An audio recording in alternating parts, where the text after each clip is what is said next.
É isso aí, vamos falar sobre os números de casos de Covid-19 da gripe H3N2 que aumentaram radicalmente nos últimos dias. Vamos entender melhor com a infectologista Luciana Duarte de que forma esses surtos se propagam e como a proteção das vacinas atuam nesse cenário. Doutora, bom dia, seja muito bem-vindo ao nosso programa. Bom dia, obrigada. É um prazer estar aqui com vocês falando sobre um assunto tão importante. Doutora, eu queria que a senhora começasse explicando para a gente, explicando para quem está em casa, como que isso acontece, esses surtos, como que eles surgem, tem uma previsão, isso já era previsto, por exemplo, por vocês especialistas? Na verdade, em relação ao surto de H3N2 que a gente tem vivido, né, esses quadros, esses números vieram um pouco mais tarde, né, a gente costumava ver essa doença mais ou menos no meio do ano, surtos de gripe, né, os casos de gripe. E esse ano, no ano de 2001, veio um pouco mais tarde e está refletindo agora em 2022, né, 2021 para 2022. É difícil prever, a gente não consegue prever, por isso que todos os anos a gente são feitas campanhas, né, estimulando a vacinação contra a gripe e contra todas as outras doenças, para a gente evitar esses surtos que a gente tem visto, né? Apesar de que esse H3N2 ele parece ser de uma linhagem diferente da vacina, né? Por isso que a gente tem visto tantos casos. Em relação à Covid, confesso que a gente já estava esperando um pouco esse aumento no número de casos, sim, porque com a previsão das festas de Natal, de fim de ano, reunião de família, muitas pessoas juntas, né? Acho que as pessoas já estavam cansadas também de ficar em casa, de ficarem sozinhas. Então a gente já tinha essa previsão de que o número de casos ia aumentar, né? Então isso era um pouco esperado, sim. Doutora Luciana, bom dia, obrigada por estar aqui com a gente nessa manhã. Bom dia. Em relação a esse aumento, a gente está no dia 5 de janeiro ainda, né? Então, ou seja, né, 5 dias apenas depois da festa de Réveillon, que eu acho que foi a grande aglomeração, né? Natal, acho que o pessoal fica mais em família, né? Tanto assim. Exatamente. A previsão, então, é que esses casos aumentem ainda mais nos próximos dias. Quantos dias a gente tem aí para ter um resultado mesmo efetivo desse tanto de aglomeração, de festas, enfim, de pessoal que descuidou um pouquinho nesse fim de ano?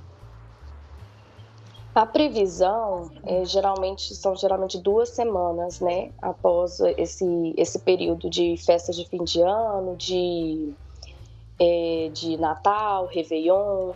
Então, realmente, hoje é dia 5, mas a gente está tendo reflexo do Natal também, né?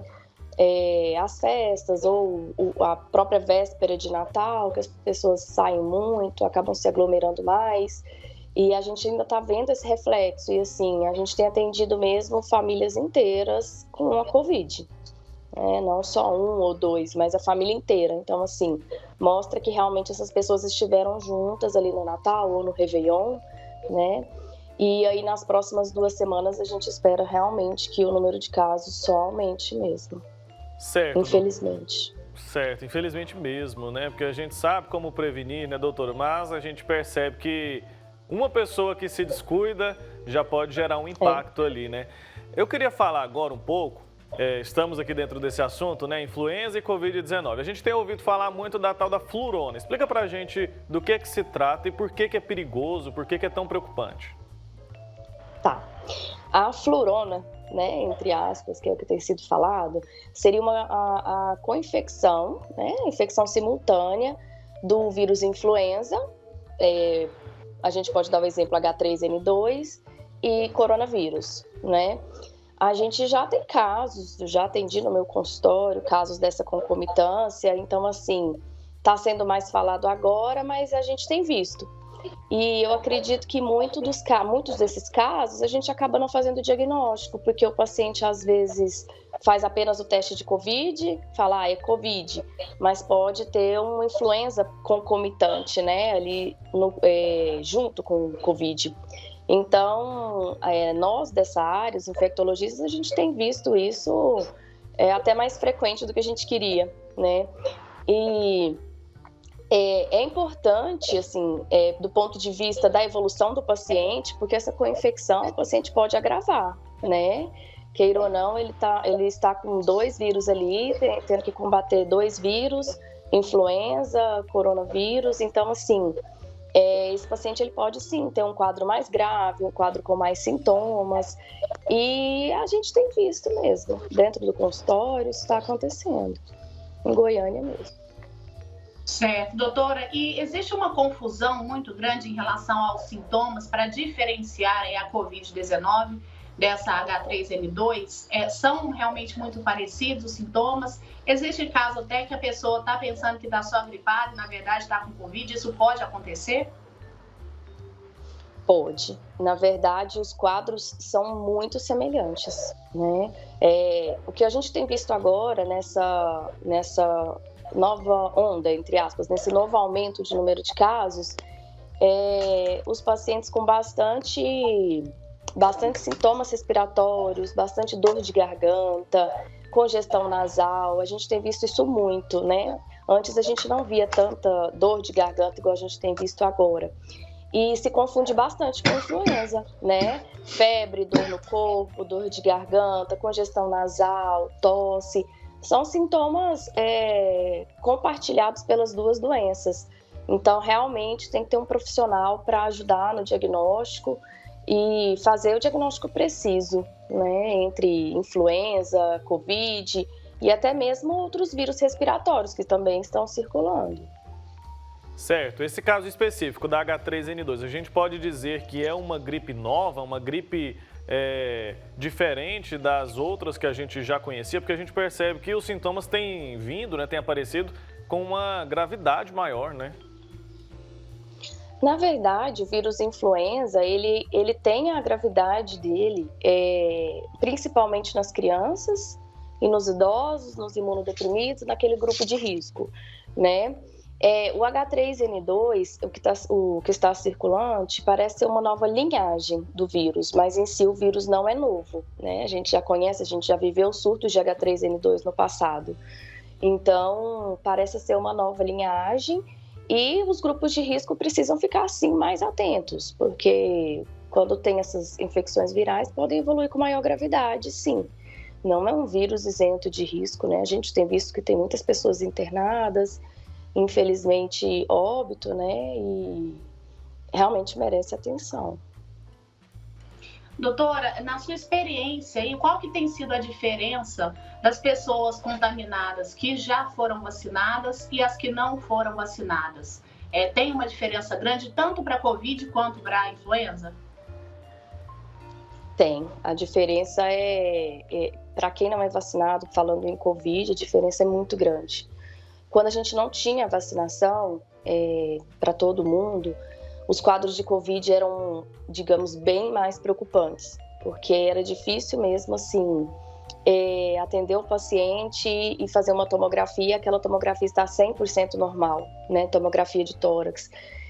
O paciente está 100% sem comprometimento pulmonar. Então, o que eu via muito era comprometimento pulmonar, por menor que fosse. E agora tem sido diferente. Os pacientes têm evoluído, têm melhorado mais rápido, os pacientes vacinados, têm tido um quadro bem mais brando e o comprometimento pulmonar, quando ele existe, é bem menor, entendeu? Então, assim, no passado, antes da vacina, realmente era bem mais estressante atender um paciente com Covid do que agora. A gente tem muita gente vacinada. Então, quando o paciente fala que está vacinado, esquema completo, eu respiro até mais aliviada, entendeu? Porque aquele paciente tem grandes chances de evoluir super bem, inclusive sem comprometimento pulmonar. Isso é importante ficar bem claro, né, doutora? Muita gente está falando que... Muita gente não, os especialistas, né? Estão falando que a variante Ômicron, essa variante que a gente tem falado mais ultimamente, ela afeta o sistema respiratório mais superior, né? Ou seja, os pulmões são menos afetados. Isso também é uma boa notícia. Como que a gente pode avaliar essa situação? Porque a gente vê que os casos têm diminuído por causa da vacinação e esse vírus, ele é realmente menos agressivo? Já pode-se dizer isso ou ainda é cedo?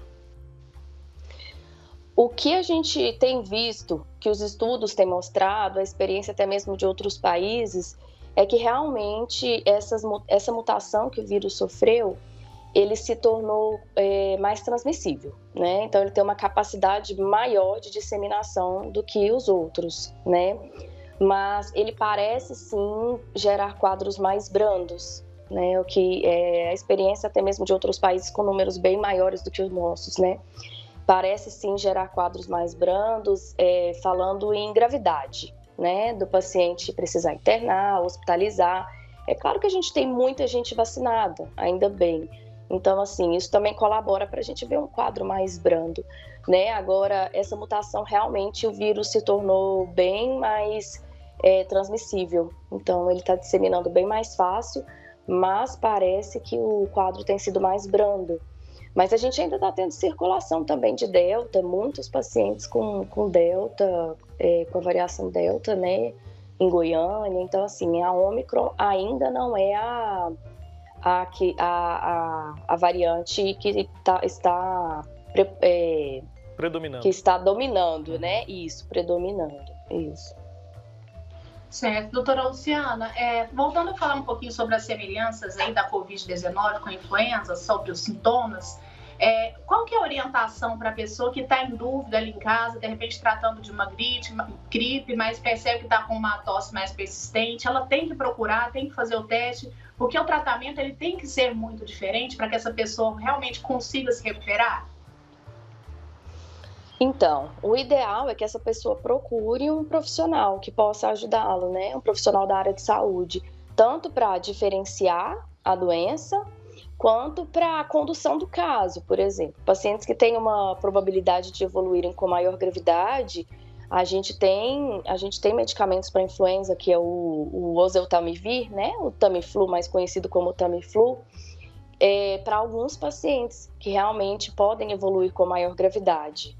Então, quanto mais cedo a gente começa esse medicamento nesses pacientes, menor a duração da doença e menor a chance de evoluir com maior gravidade. É o que a gente tem, né? Fora os cuidados de isolamento dessa pessoa, que também precisa ser isolado, porque uma influenza também transmite com facilidade, né? E em relação à Covid, excluir se esse paciente está com Covid, porque se ele estiver com Covid, a condução é um pouco diferente, tem que ser acompanhado por um tempo maior, né? Às vezes um pouco mais de perto. Mas o ideal é que procure mesmo um profissional de saúde para auxiliar no diagnóstico. Certo. Só para ficar claro, para quem está assistindo a gente agora, a senhora disse que esse vírus H3N2, essa linhagem é diferente, né? A vacina que a gente já tem contra a gripe, ela é eficiente contra essa linhagem do vírus também? A vacina que a gente tem, esse vírus, essa linhagem, seria uma linhagem nova, né? Então, teoricamente, a gente teria vacinação para essa linhagem agora em 2022. Mas é claro que os pacientes precisam se vacinar com a vacina que a gente ainda tem ali de 2021, que acabou de passar, né? Pode ser que talvez haja uma proteção cruzada? Pode. E a gente quer proteger também contra as outras linhagens, contra H1N1, né? Então, realmente não dispensa a necessidade da vacina, mas infelizmente o que a gente tem visto é que parece sim ser uma linhagem diferente e que a gente vai ter vacina disponível mais para frente. Certo, doutora. A senhora explicou que nas crianças, nos idosos, essas doenças elas podem, né, principalmente a influenza, ela pode complicar um pouquinho mais. As crianças, os idosos, elas pegam, né, elas são contaminadas com mais facilidade também ou não? É só a mesma resposta do organismo que é diferente? A dificuldade, a questão dos idosos, imunossuprimidos e as crianças é a parte imunológica mesmo, a própria resposta ao vírus influenza, né? Eles têm uma dificuldade maior de resposta a esse vírus por questões imunes. Então, são considerados grupos de risco, né? As crianças na Covid ficou ali, a criança fazer quadro brando. Agora, na influenza, já tem bem determinado que é sim um grupo de maior risco para evolução com gravidade, justamente pela própria fragilidade do sistema imunológico para responder à infecção. Certo, é sempre importante a gente destacar que as formas ali de evitar o contágio são simples, né, doutora? Exatamente. Influenza também é um vírus que transmite por via respiratória, né? Então, o paciente está gripado, independente se ele já sabe se é influenza, se é Covid, o ideal é que ele fique isolado, né? Ele use máscara, às vezes no convívio familiar, às vezes não consegue ficar isolado totalmente, mas use máscara no convívio, tente manter uma distância, tem que ter uma conscientização mesmo sobre isso. E vacinar, né? Realmente a gente tem a vacina à disposição, muita gente vacinada no mundo todo, né? Realmente a gente tem visto mudança na epidemiologia das.